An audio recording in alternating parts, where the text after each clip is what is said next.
Chers amis, nous allons chaque jour vous proposer une brève méditation sur les paroles de la liturgie eucharistique.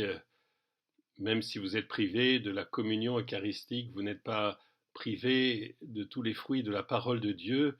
Et nous voulons de cette façon, d'une part, vous encourager à prendre un peu de temps pour méditer cette parole, prier à partir de cette parole, et d'autre part, garder à travers ces petites vidéos ce lien entre nous, qui nous voyons donc moins souvent. Donc jour après jour, ce sera chacun d'entre nous, le Père Geoffroy et le Père Jean-Baptiste, qui vous feront part d'une petite méditation.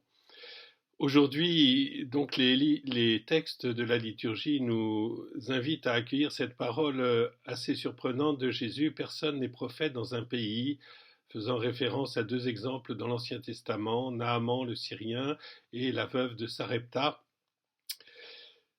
Pourquoi Jésus nous dit-il cela? Eh bien, on pourrait résumer les choses en disant personne n'a de droit sur Dieu. Personne n'a de droit sur Dieu.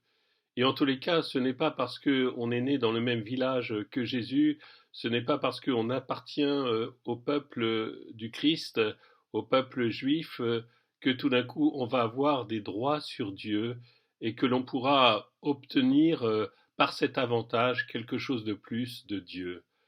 Non, personne n'a de droit sur Dieu.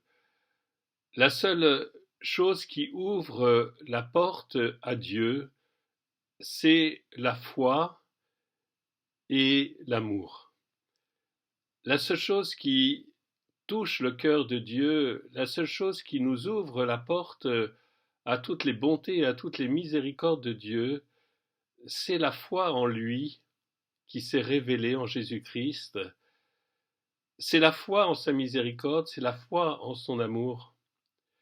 Et c'est la charité que nous cherchons nous-mêmes à partager avec les autres, patiemment, en nous reprenant souvent pour vaincre en nous toutes les zones d'égoïsme, d'orgueil. Ces petits efforts quotidiens de charité, ces actes de foi que nous faisons dans l'Église avec tous les saints, au milieu de tous nos fidèles, tous nos frères et sœurs, ces petits actes de foi, ces petits actes de charité nous ouvrent la porte à Dieu. Mais c'est sûrement pas le fait d'appartenir à telle famille de croyants, le fait d'avoir tel ou tel lien particulier avec tel prêtre, tel évêque ou telle chose qui nous ouvrira la porte au Seigneur. Non, il n'y a pas davantage de facilité qui nous soit donnée autre que celle de ce cheminement du cœur.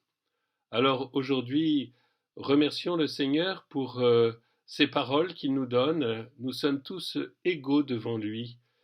Il n'a pas de préférence due à notre origine de nation, à notre origine ethnique, à notre origine de langue, à notre origine de patrie.